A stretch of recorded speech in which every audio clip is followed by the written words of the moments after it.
Langit Jakarta sore itu berwarna jingga, memantulkan cahaya keemasan ke jendela-jendela tinggi kantor Renata. Di dalam, Renata duduk di kursi putar dengan pandangan kosong. Laptop di hadapannya menampilkan presentasi desain interior terbaru, proyek yang seharusnya membuatnya bersemangat. Namun, malam ini, ia merasa hampa. Perusahaan Renata Interior, yang ia bangun dari nol, adalah kebanggaannya. Namanya sudah dikenal di kalangan elit. Karyanya selalu jadi perbincangan. Tapi di balik kesuksesan itu, ada kekosongan yang perlahan menggerogoti. Sudah berbulan-bulan ia merasakan ada yang aneh. Bukan di perusahaan, bukan pula di pekerjaannya, melainkan di rumah. Lebih tepatnya, pada suaminya, Aldi. Renata. Suara yang akrab itu membuat Renata tersentak. Aldi berdiri di ambang pintu, dengan senyum yang selalu berhasil mencairkan suasana. Tangan kirinya memegang buket bunga mawar putih, tangan kanannya menenteng bento kesukaan Renata. Aldi adalah sosok yang tampan dan karismatik. Matanya yang coklat gelap selalu memancarkan kehangatan, dan senyumnya yang ramah bisa menaklukkan siapa saja. Di mata publik, mereka adalah pasangan ideal. Pengusaha sukses dan suami yang suportif. "Aku pikir kamu masih di sini," ucap Aldi sambil berjalan mendekat. "Kamu lupa kalau malam ini kita ada dinner dengan investor baru?" Renata tersenyum tipis. "Aku, keasyikan kerja." "Maaf, ya." Aldi meletakkan bento dan bunga di meja. "Jangan terlalu memaksakan diri. Kamu perlu istirahat." "Aku suap." "Ya." Perlakuan Aldi terasa manis, tapi tidak lagi sepenuhnya tulus bagi Renata. Ada sesuatu yang berbeda. Sentuhan Aldi terasa seperti rutinitas, bukan ungkapan cinta. Renata mengamati suaminya saat ia mengambil sumpit dan mulai menyuapinya. Gelagatnya terlalu sempurna. Seolah-olah ia sedang memainkan peran yang ia hafal di luar kepala. "Auditor sudah mulai mengecek laporan keuangan bulan ini?" tanya Aldi santai, sambil menyuapkan suapan kedua. Renata mengangguk. "Ya, besok. Tapi aku sudah cek sekilas tadi, dan ada beberapa angka yang tidak pas."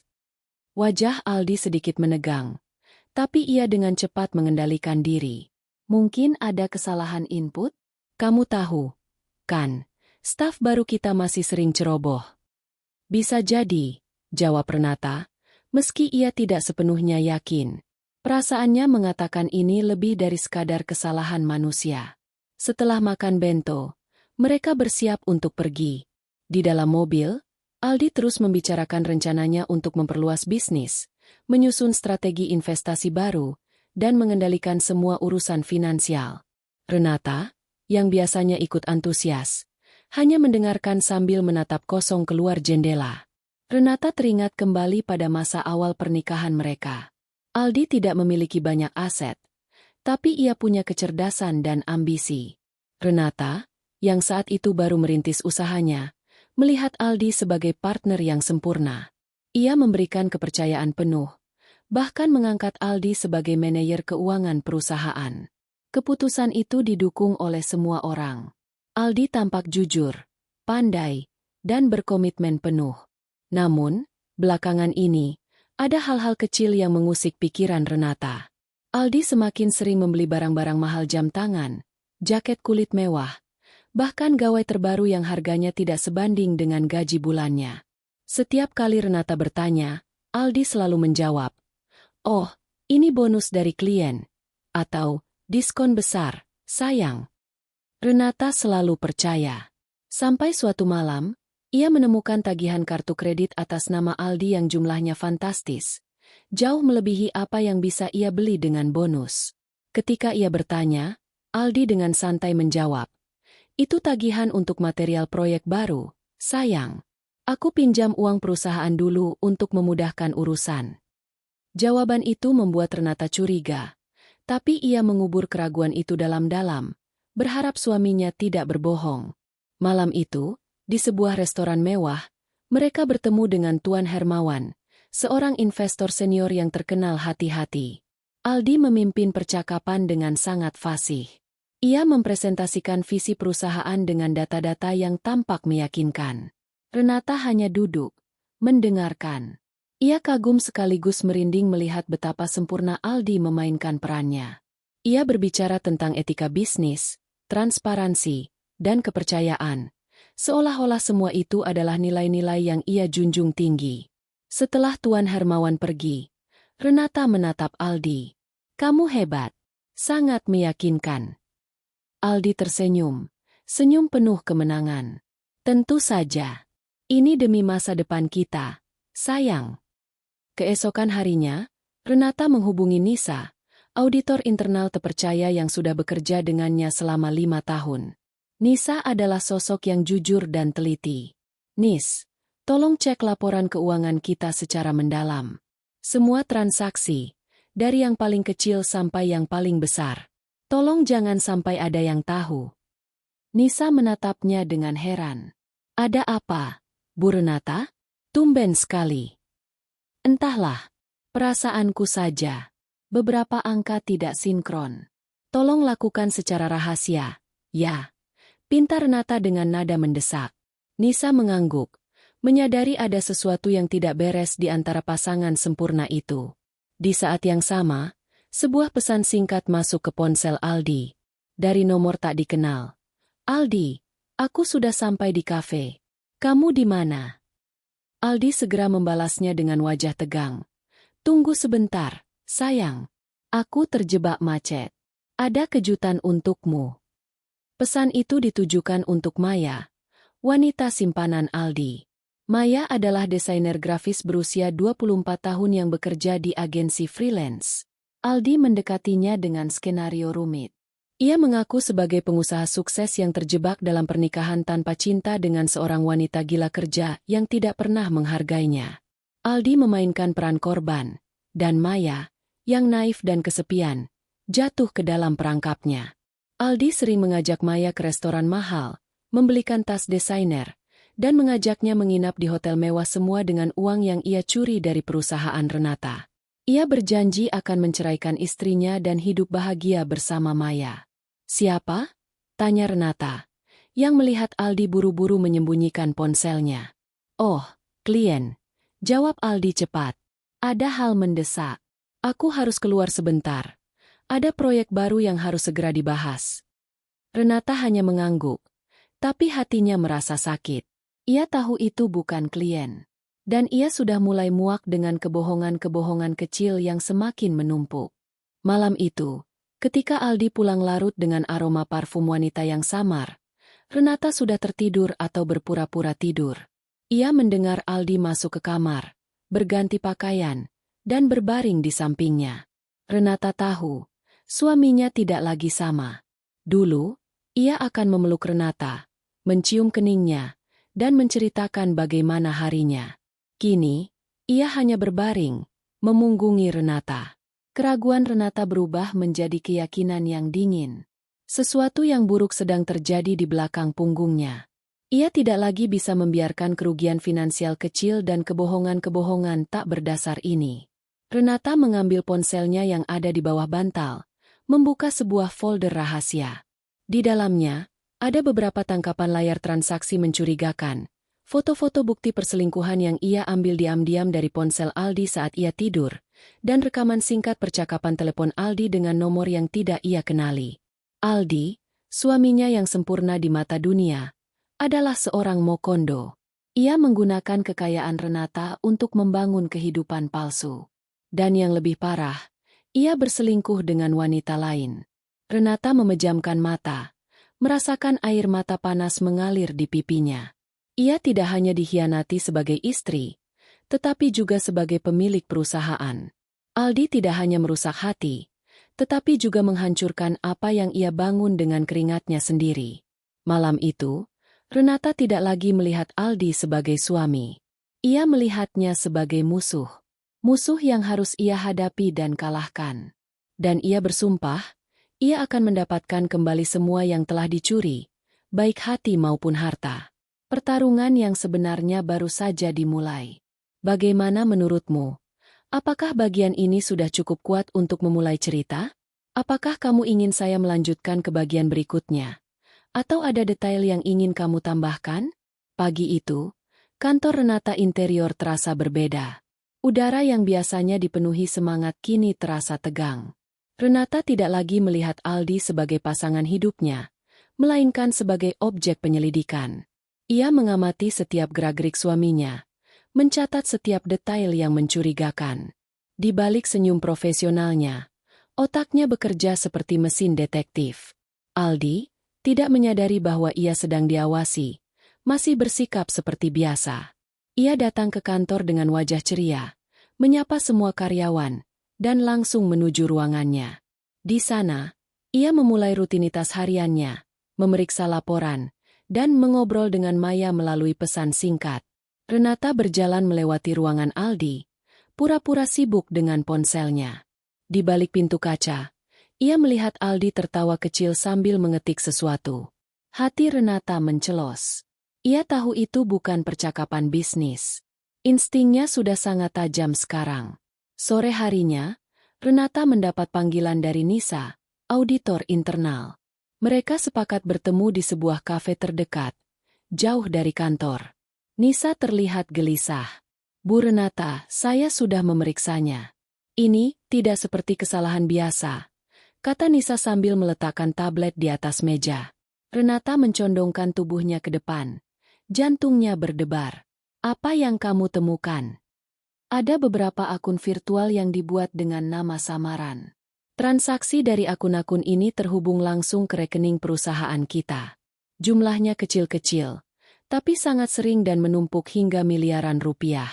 Semua uang itu ditarik tunai dan masuk ke rekening pribadi yang bukan milik perusahaan.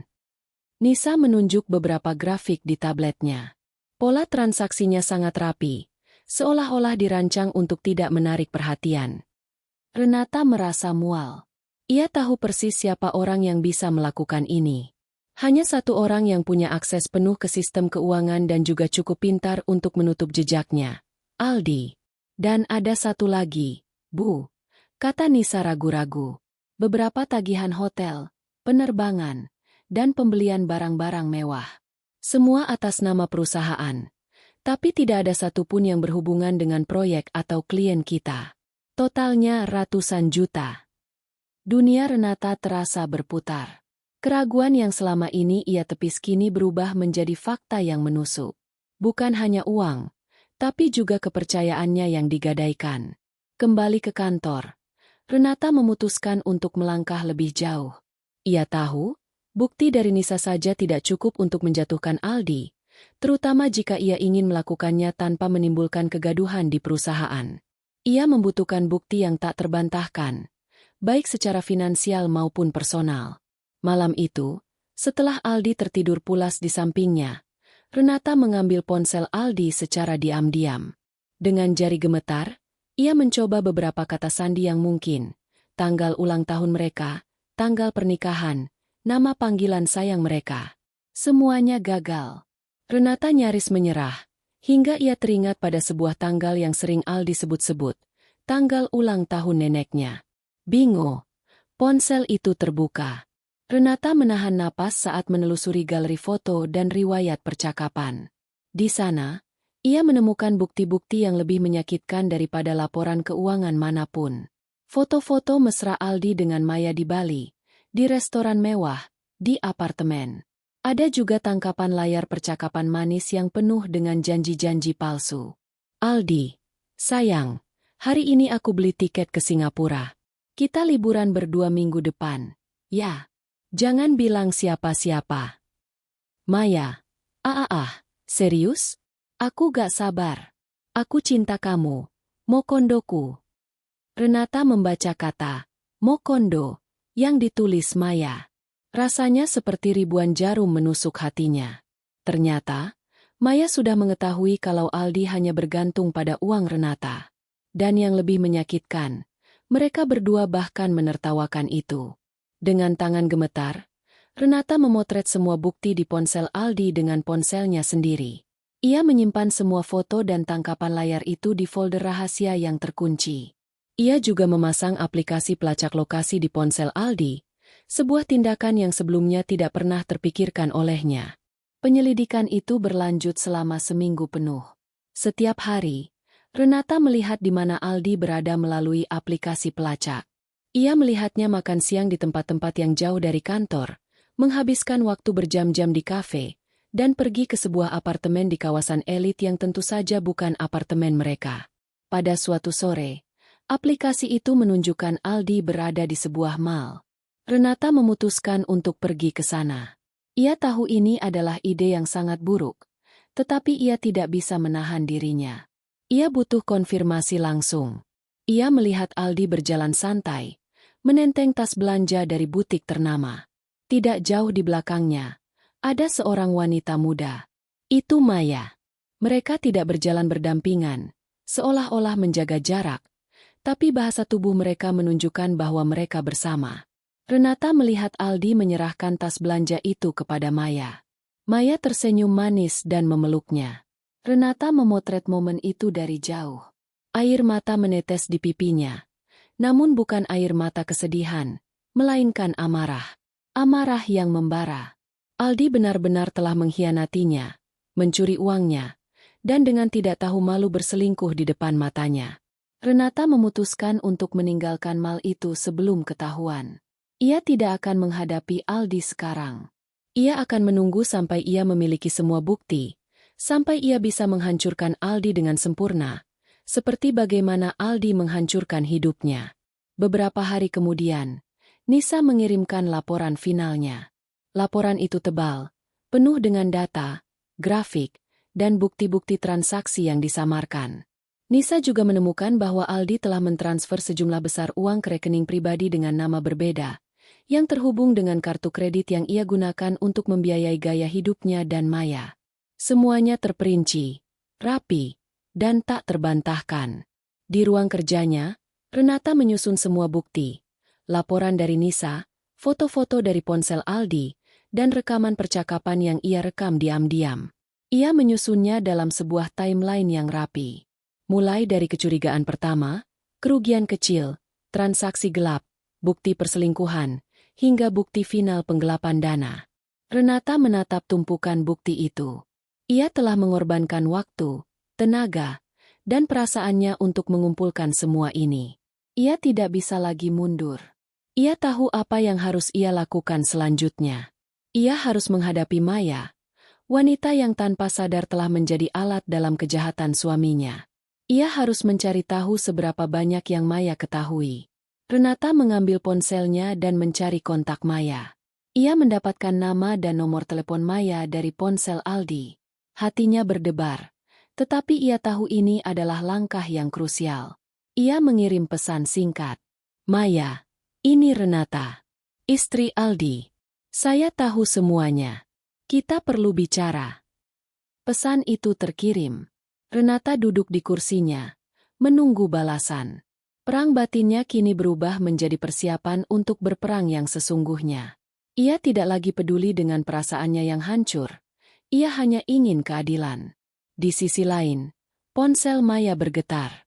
Ia melihat nama, Renata, dan kata-kata, istri Aldi.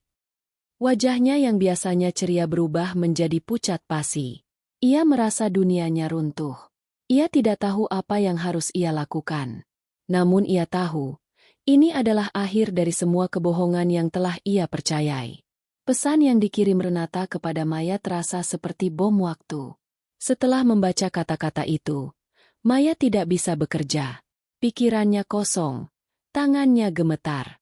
Aldi, yang selama ini ia kenal sebagai pria manis yang menderita dalam pernikahannya, ternyata adalah seorang penipu. Ia tidak hanya berselingkuh, tapi juga menggelapkan uang. Maya merasa bodoh, dimanfaatkan, dan terhina.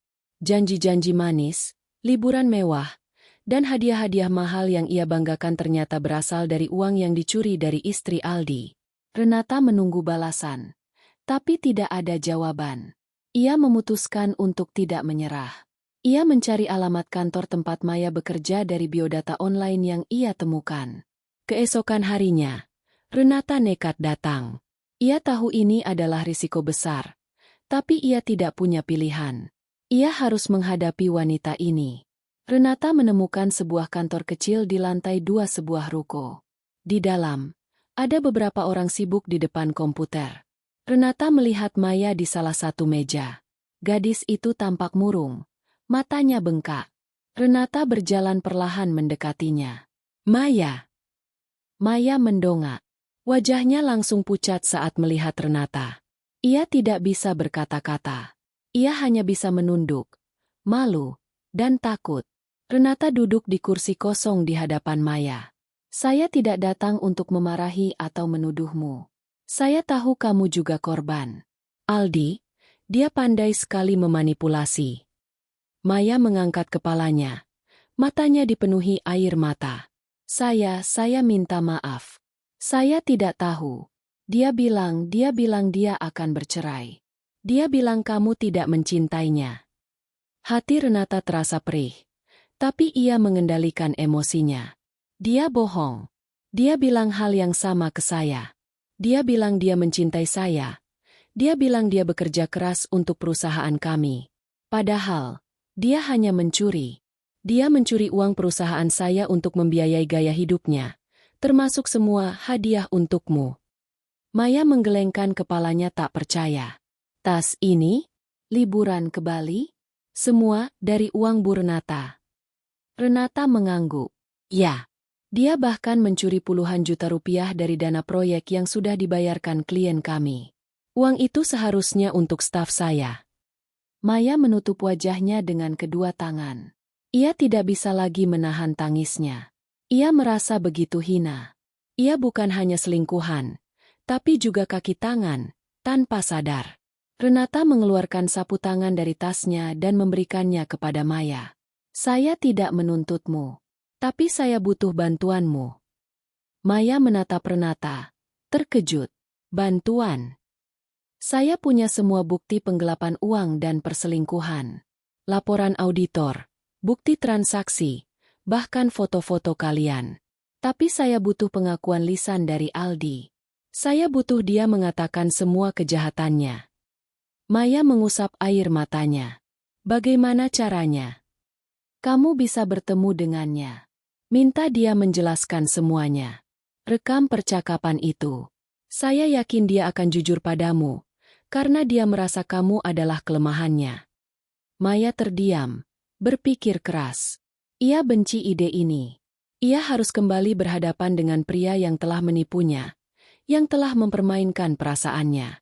Tapi di sisi lain, ia merasa ini adalah satu-satunya cara untuk menebus kesalahannya, untuk membersihkan namanya, dan untuk mengakhiri penderitaan Renata. Baiklah, kata Maya akhirnya, dengan suara parau. Saya akan bantu. Senyum tipis terukir di bibir Renata. Terima kasih, Maya. Kita akan hancurkan dia bersama-sama. Rencana pun disusun. Maya menghubungi Aldi. Ia berakting seolah-olah ia sedang marah dan kecewa. Aldi, aku dengar banyak gosip aneh tentang kamu dan perusahaan istrimu. Tolong jelaskan. Aldi, yang panik, berusaha menenangkan Maya. Ia mengatur pertemuan di sebuah kafe terpencil di pinggir kota, tempat yang ia anggap aman. Sayang, jangan dengar gosip. Mereka hanya iri. Aku akan jelaskan semuanya padamu. Aku janji. Pertemuan itu ditetapkan lusa. Renata dan Maya menyusun strategi dengan sangat hati-hati. Renata memberikan sebuah perekam suara kecil kepada Maya. Sembunyikan ini di tasmu. Pastikan suaranya jelas. Maya mengangguk. Ia tidak tahu apakah ia bisa melakukannya. Tapi ia sudah terlanjur berjanji. Hari H tiba. Renata dan Maya bertemu di dekat kafe. Renata memberanikan Maya untuk tetap kuat. Ingat, kamu tidak sendirian. Aku ada di belakangmu. Maya memasuki kafe. Ia melihat Aldi duduk di sudut, tersenyum lebar. Pemandangan itu membuatnya mual. Bagaimana mungkin ia bisa begitu mudahnya percaya pada pria ini? Sayang, kamu kenapa? Wajahmu tegang sekali.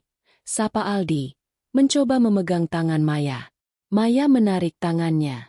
Jangan sentuh aku. Aldi, jelaskan. Apa yang terjadi dengan uang perusahaan istrimu? Apa benar kamu menggelapkan uang? Wajah Aldi langsung berubah. Siapa yang bilang? Itu semua fitnah. Sayang, percayalah padaku. Jangan bohong. Aku tahu dari sumber terpercaya. Kamu pakai uang perusahaan istrimu untuk membiayai gaya hidupmu, untuk beli semua ini, kata Maya sambil menunjuk tas tangan mahalnya. Dan juga untuk kita. Aldi terdiam. Ia melihat sekeliling, memastikan tidak ada yang mendengarkan. Ia mencondongkan tubuhnya ke arah Maya. Dengar, sayang, aku melakukan ini demi kita. Renata, dia kaya, tapi dia pelit. Dia tidak pernah mau menginvestasikan uangnya untuk hal-hal yang tidak perlu. Aku bosan dengan itu. Aku ingin hidup mewah. Dan aku ingin membuatmu bahagia. Semua ini demi kamu. Maya menahan napas. Kata-kata Aldi membuat hatinya hancur. Ia tahu Aldi tidak melakukannya demi dirinya, tapi demi egonya sendiri. Jadi, benar? Tanya Maya, dengan suara bergetar. Ya, tapi tidak ada yang tahu. Aku sangat pandai menyamarkan semua transaksi. Bahkan auditornya pun tidak bisa menemukan jejaknya. Aldi tertawa sinis. Renata itu bodoh. Dia sangat mencintai dan mempercayaiku. Dia tidak akan pernah curiga. Maya menunduk, membiarkan air matanya mengalir. Aku tidak menyangka kamu sekejam ini. Sayang, jangan menangis. Aku janji setelah aku dapat cukup uang, aku akan tinggalkan dia. Kita akan hidup bahagia berdua di luar negeri, di mana tidak ada yang tahu kita. Bisik Aldi, suaranya terdengar meyakinkan. Percayalah padaku. Saat itu, Maya tahu ia tidak akan pernah bisa mempercayai pria ini lagi. Ia melihat sekilas keluar jendela kafe. Renata duduk di dalam mobil, menatap mereka dengan tatapan dingin. Aldi, aku tidak bisa. Aku tidak mau hidup di atas penderitaan orang lain.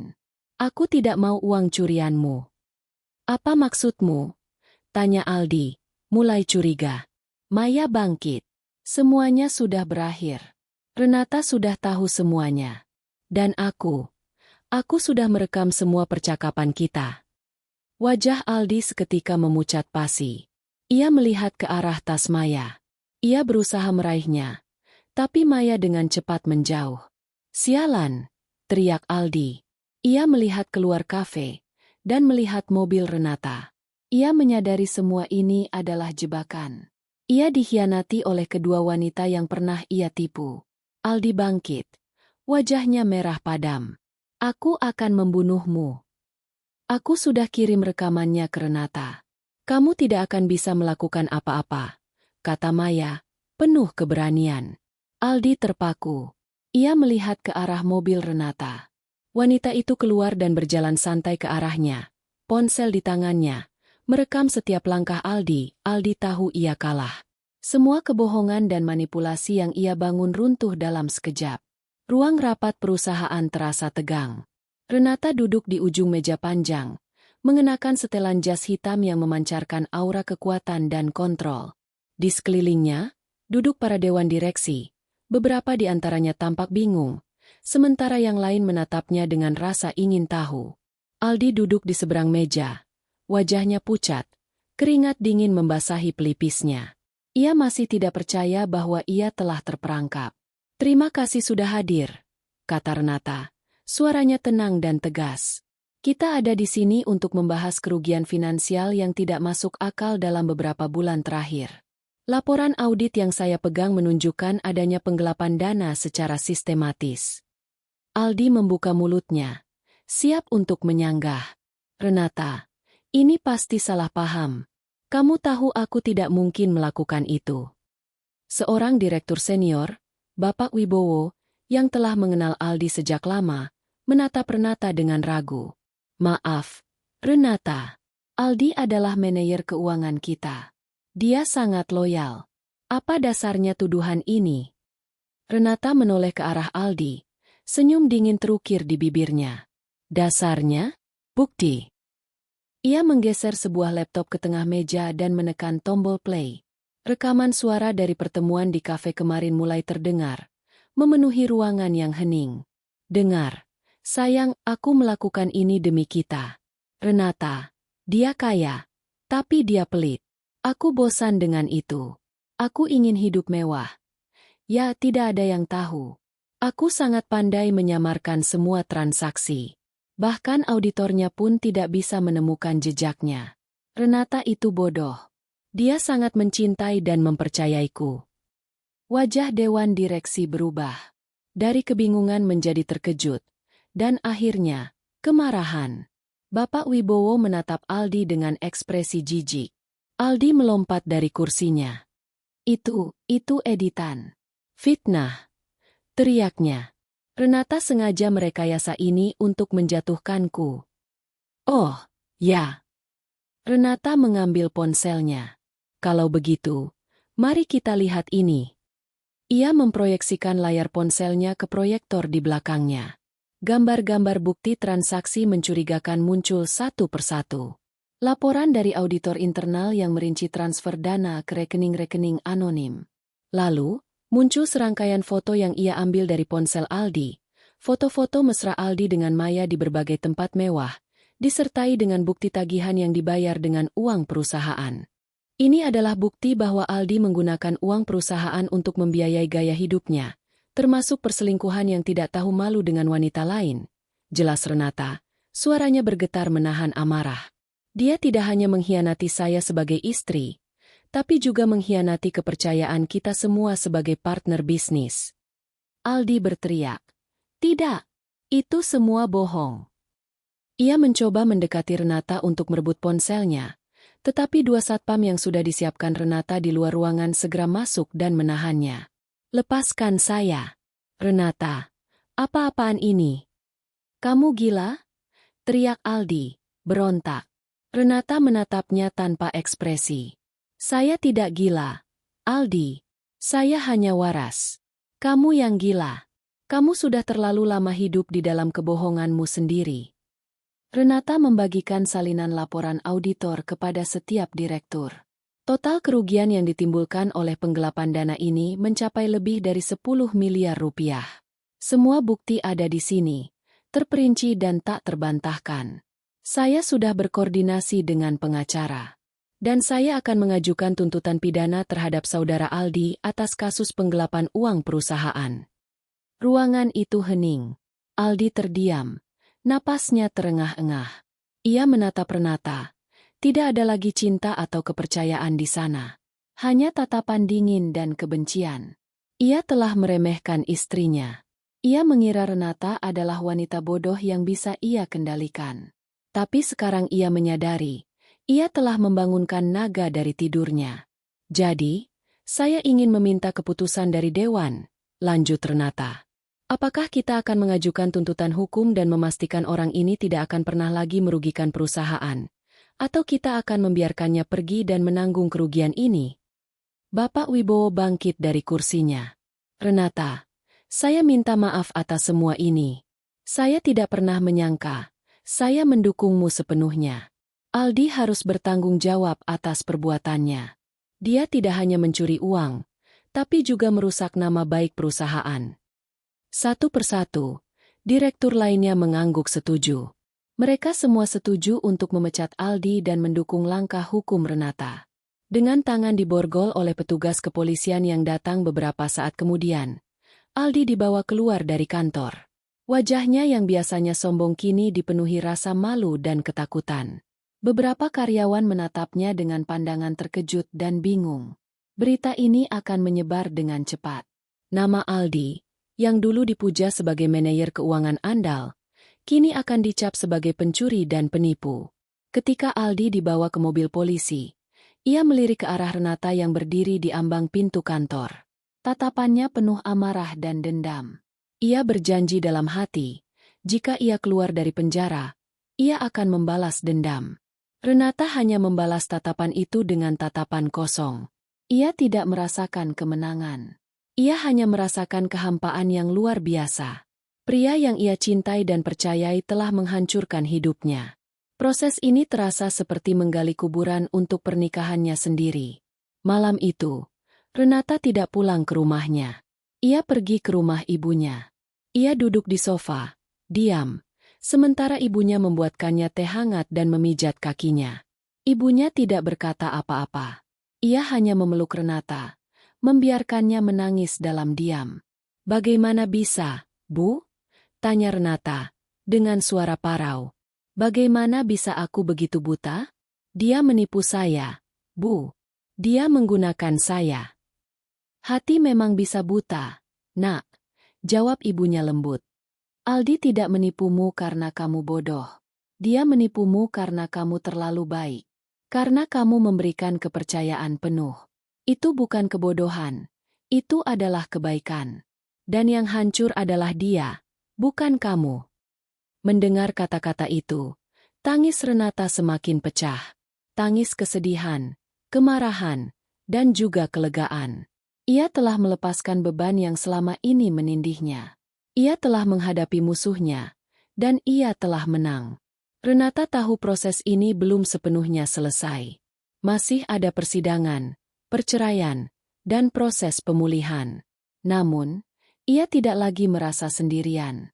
Ia memiliki dukungan dari keluarga, teman, dan bahkan Maya, yang tanpa sadar telah menjadi sekutunya. Pagi itu, Renata bangun, menatap dirinya di cermin. Ada lingkaran hitam di bawah matanya. Tapi matanya memancarkan kekuatan yang belum pernah ada sebelumnya. Ia bukan lagi Renata yang mudah dibodohi. Ia adalah wanita yang bangkit dari keterpurukan, dan siap untuk membangun kembali hidupnya yang baru, jauh dari bayang-bayang seorang penipu. Babak baru dalam hidupnya telah dimulai. 6 bulan telah berlalu sejak Aldi mendekam di penjara. Namanya, yang dulu dikenal di kalangan pengusaha, kini menjadi bahan berita utama dengan label penipu ulung. Proses perceraian berjalan dengan lancar. Tanpa perlawanan dari Aldi yang sudah terbukti bersalah, Renata mendapatkan kembali semua hak atas aset-asetnya. Meskipun semua ini adalah kemenangan, luka batin yang ditinggalkan oleh pengkhianatan itu tidak semudah sembuh. Renata mengambil cuti selama 3 bulan dari perusahaannya. Ia menyerahkan kendali operasional sehari-hari kepada tim manajemennya, yang semuanya setia kepadanya.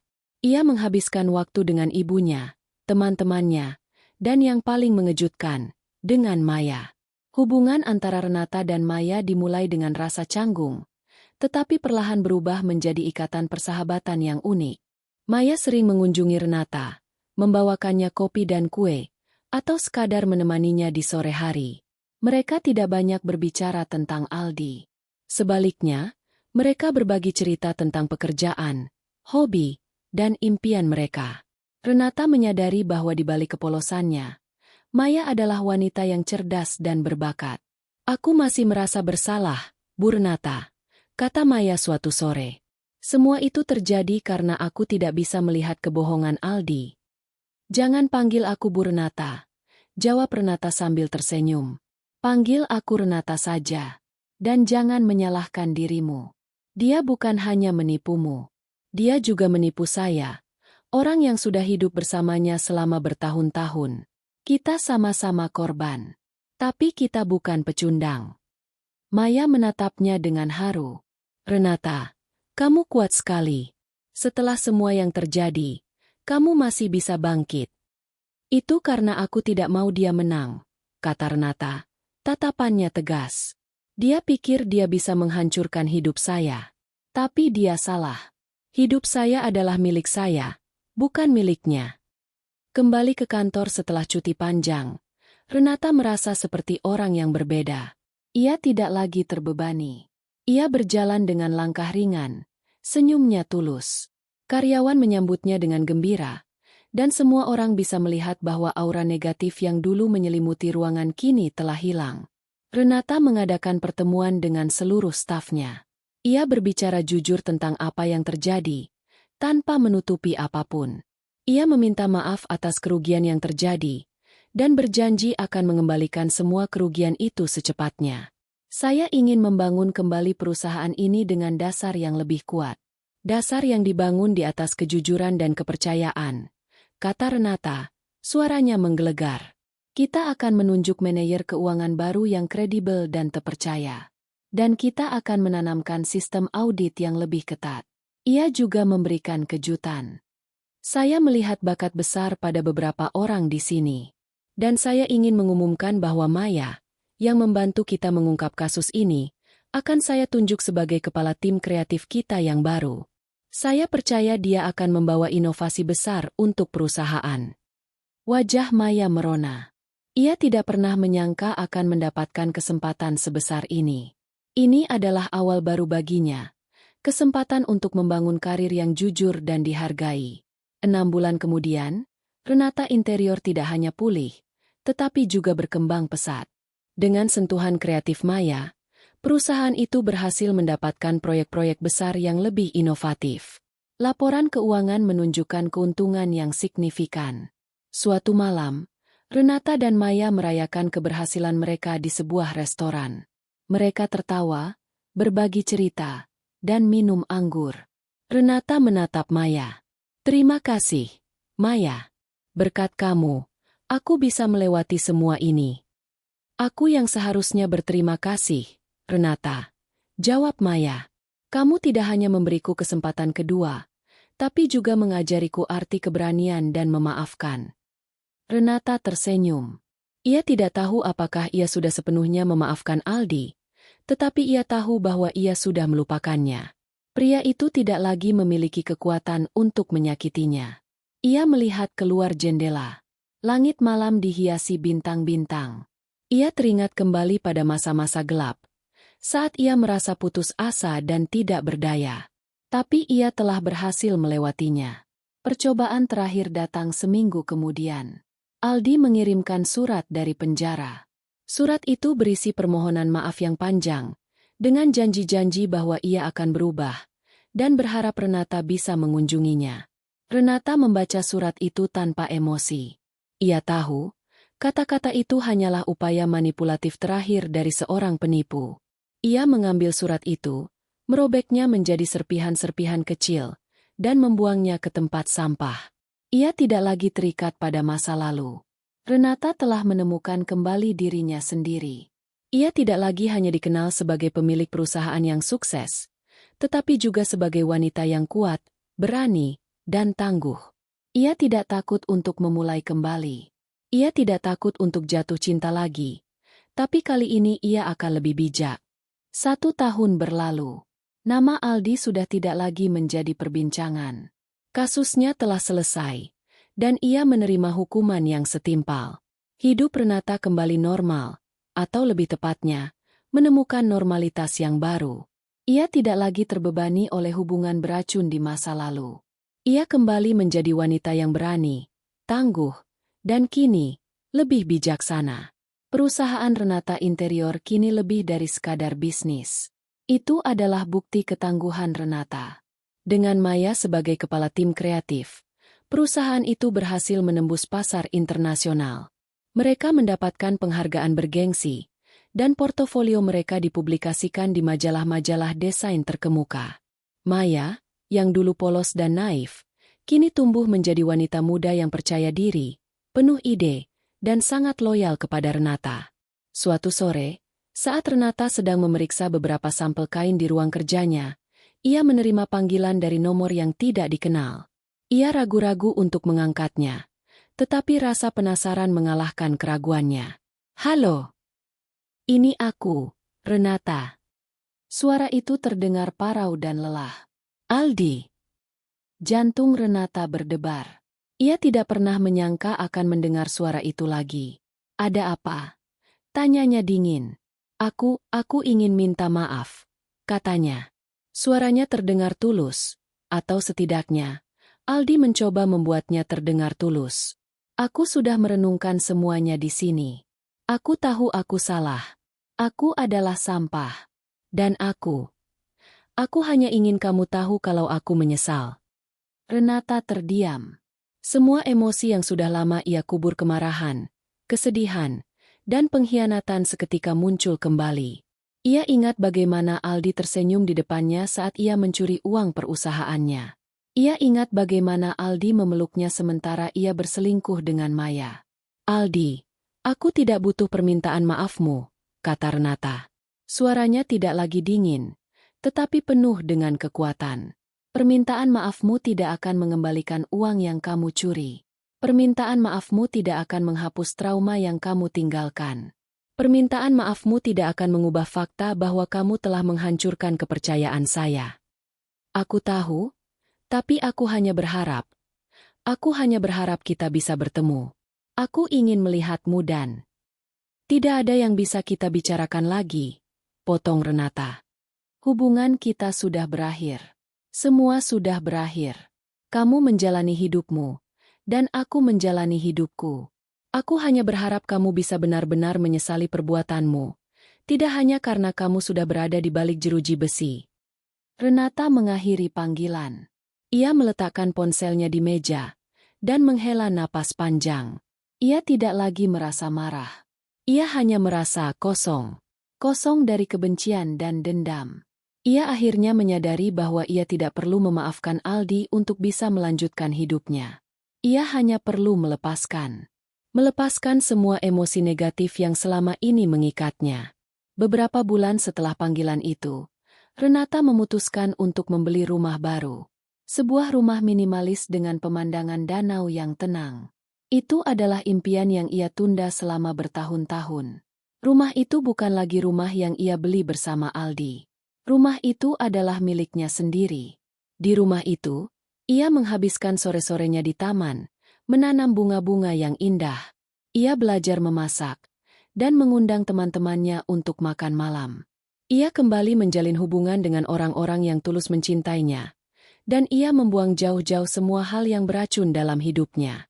Suatu hari, Bapak Wibowo, direktur senior yang dulu meragukan tuduhannya terhadap Aldi, datang menemuinya.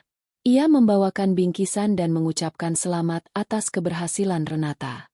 Saya ingin meminta maaf, Renata, katanya. Saya buta. Saya melihat Aldi sebagai pria yang menjanjikan, dan saya tidak melihat pengkhianatan di baliknya. Saya sangat bersyukur kamu memiliki keberanian untuk mengungkap kebenaran. Renata tersenyum. Tidak apa-apa, Pak. Saya juga pernah buta. Tapi sekarang saya sadar, hal-hal buruk bisa saja terjadi. Yang penting adalah bagaimana kita bangkit darinya. Kamu sudah mengajarkan banyak hal pada saya, kata Bapak Wibowo. Bukan hanya tentang bisnis, tapi juga tentang ketangguhan. Setelah Bapak Wibowo pergi, Renata duduk di teras rumahnya. Ia memandang langit yang kini berwarna oranye kemerahan. Ada rasa damai yang menjalar di hatinya. Ia tidak lagi merasa seperti korban. Ia adalah seorang pejuang yang telah memenangkan pertempuran terberat dalam hidupnya. Suatu pagi, saat ia sedang berlari di taman dekat rumahnya, ia bertemu dengan seorang pria. Pria itu adalah seorang arsitek lanskap. Ia tidak tampan seperti Aldi, tapi matanya memancarkan kehangatan dan kejujuran. Mereka mulai mengobrol, dan percakapan mereka mengalir begitu saja. Mereka menemukan bahwa mereka memiliki banyak kesamaan, termasuk kecintaan mereka pada alam dan seni. Renata tidak lagi takut untuk membuka hatinya. Ia belajar dari pengalamannya. Ia tidak terburu-buru. Ia membiarkan hubungan itu berkembang perlahan, di atas fondasi yang kuat. Ia tahu bahwa cinta sejati tidak datang dari manipulasi atau kebohongan. Cinta sejati datang dari kejujuran, rasa saling menghormati, dan kepercayaan. Di sebuah sore yang cerah, saat Renata sedang melihat pemandangan dari balkon rumah barunya, ia mengirim pesan kepada Maya. Renata, ingin makan malam di tempat baru yang aku temukan? Aku yang traktir. Maya, oke. Aku sudah tidak sabar mendengar ceritamu tentang proyek baru. Renata tersenyum. Ia tidak tahu apa yang akan terjadi di masa depan, tetapi ia tidak takut. Ia telah kehilangan segalanya, dan ia telah membangunnya kembali. Ia tahu bahwa ia tidak sendirian. Ia dikelilingi oleh orang-orang yang tulus mencintainya. Dan yang paling penting, ia sudah kembali mencintai dirinya sendiri. 3 tahun setelah badai itu, hidup Renata tidak lagi tentang bertahan, melainkan tentang berkembang. Perusahaan Renata Interior menjadi salah satu nama paling dicari di Asia Tenggara, dan proyek-proyek mereka kini merambah hingga ke Eropa. Tim yang ia bangun terutama dengan bantuan Maya yang kini menjadi salah satu partner terdekatnya, adalah keluarga kedua yang ia andalkan. Mereka telah membuktikan bahwa kepercayaan yang tulus bisa membangun sesuatu yang jauh lebih kuat daripada kebohongan. Di sebuah sore yang hangat, Renata duduk di teras rumah barunya, memandangi danau yang berkilauan. Pria yang ia temui saat jogging, Arka, seorang arsitek lanskap, kini menjadi bagian tak terpisahkan dari hidupnya. Arka tidak memiliki ambisi yang tersembunyi. Ia tidak pernah membandingkan dirinya dengan kesuksesan Renata. Sebaliknya, ia melengkapi dan mendukung Renata dengan cara yang tulus. Hubungan mereka dibangun perlahan, selangkah demi selangkah, di atas fondasi kejujuran dan rasa hormat. Arka tidak hanya mencintai Renata si pengusaha sukses, tapi juga Renata si wanita yang kuat, yang pernah jatuh dan bangkit kembali. Renata meraih segelas teh di meja. Pikirannya sejenak kembali ke masa lalu, ke pria yang pernah ia cintai. Ia tidak lagi merasakan amarah, hanya sebuah rasa iba yang samar. Ia telah memaafkan bukan untuk Aldi, melainkan untuk dirinya sendiri, agar ia bisa melepaskan semua beban dan bergerak maju. Ia tidak lagi membiarkan kenangan pahit mendefinisikan dirinya. Meskipun sukses dan bahagia, Renata masih punya satu hal yang mengganjal, sebuah kotak kecil yang ia simpan di dalam laci. Isinya adalah beberapa foto lama, cincin pernikahan, dan sebuah surat. Kotak itu adalah pengingat akan masa lalu yang ingin ia kubur. Namun ia tahu ia harus menghadapinya untuk benar-benar bebas. Pada suatu malam, saat Arka sedang bepergian untuk urusan pekerjaan, Renata mengambil kotak itu dan duduk di karpet ruang tengah. Ia membuka kotak itu perlahan. Sebuah foto pernikahan mereka tersenyum kembali kepadanya. Mereka tampak sangat bahagia di foto itu. Air mata Renata mengalir. Ia tidak menangis karena kesedihan, melainkan karena ia menyadari betapa jauh ia telah melangkah. Ia melihat dirinya yang dulu, begitu naif dan penuh kepercayaan. Ia menyadari bahwa ia tidak lagi menjadi wanita itu. Ia telah tumbuh. Ia lalu mengambil surat terakhir dari Aldi. Ia tahu apa isinya. Permintaan maaf palsu yang diliputi oleh manipulasi. Namun kali ini, ia tidak lagi merasakan amarah. Ia hanya melihat seorang pria yang begitu kecil dan rapuh di balik keangkuhannya. Renata mengambil surat itu, merobeknya menjadi serpihan-serpihan kecil, dan melemparkannya ke perapian yang menyala. Ia menyaksikan kata-kata itu terbakar, satu persatu, menjadi abu. Ia juga melemparkan foto dan cincin pernikahan itu. Saat api melahap semuanya, hati Renata terasa lapang. Beban yang selama ini mengikatnya akhirnya terangkat. Hubungan Renata dan Maya semakin erat. Maya adalah salah satu dari sedikit orang yang benar-benar memahami perjuangan Renata. Mereka sering berbagi cerita, tidak hanya tentang pekerjaan, tapi juga tentang kehidupan pribadi. Suatu hari, Maya menceritakan tentang perasaannya. Ia pernah merasa malu dan bersalah karena telah tertipu oleh Aldi. Ia bahkan sempat merasa tidak pantas mendapatkan kesuksesan yang ia raih saat ini. Renata meraih tangan Maya. Maya, dengarkan aku. Kesuksesanmu bukan karena belas kasihan. Itu karena kerja kerasmu, bakatmu, dan dedikasimu. Kamu pantas mendapatkan semua ini. Kamu berani menghadapi kebenaran, kamu berani membantu, dan kamu berani membangun kembali dirimu. Itu bukan hal yang mudah. Maya meneteskan air mata. Aku tidak tahu apa yang akan terjadi padaku tanpa kamu, Renata. Kita akan baik-baik saja, kata Renata sambil memeluknya erat. Kita saling membantu. Momen itu menguatkan Renata. Ia menyadari bahwa kebahagiaan sejati tidak hanya datang dari pencapaian pribadi, tetapi juga dari hubungan yang jujur dan saling mendukung. Suatu pagi, saat Renata sedang merancang lanskap untuk rumah barunya bersama Arka, ia melihat betapa tulusnya pria itu. Arka tidak pernah membicarakan masa lalu Renata kecuali jika Renata sendiri yang memulainya. Ia tidak pernah membandingkan dirinya dengan Aldi, atau bertanya tentang uang dan kekayaan. Ia hanya mencintai Renata apa adanya. Aku mencintai taman ini, kata Renata, sambil memandang sketsa yang mereka buat bersama. Rasanya seperti kita sedang membangun sesuatu yang baru, dari awal. Itulah yang kita lakukan, jawab Arka, menatap matanya. Kita membangun masa depan kita. Bersama. Renata tersentuh. Ia tidak pernah berpikir ia bisa jatuh cinta lagi. Tetapi Arka menunjukkan padanya bahwa cinta sejati itu ada. Ia tidak takut untuk jatuh cinta lagi. Tapi kali ini ia akan lebih bijak. Ia telah belajar bahwa kepercayaan harus diberikan dengan hati-hati, dan bahwa nilai seseorang tidak diukur dari kekayaan atau status mereka, tetapi dari kejujuran dan ketulusan hati mereka. Di sebuah sore yang cerah, saat Renata sedang melihat pemandangan dari balkon rumah barunya, ia mengirim pesan kepada Maya. Renata, ingin makan malam di tempat baru yang aku temukan? Aku yang traktir. Maya, oke. Aku sudah tidak sabar mendengar ceritamu tentang proyek baru. Renata tersenyum. Ia tidak tahu apa yang akan terjadi di masa depan. Tetapi ia tidak takut. Ia telah kehilangan segalanya. Dan ia telah membangunnya kembali. Ia tahu bahwa ia tidak sendirian. Ia dikelilingi oleh orang-orang yang tulus mencintainya. Dan yang paling penting, ia sudah kembali mencintai dirinya sendiri.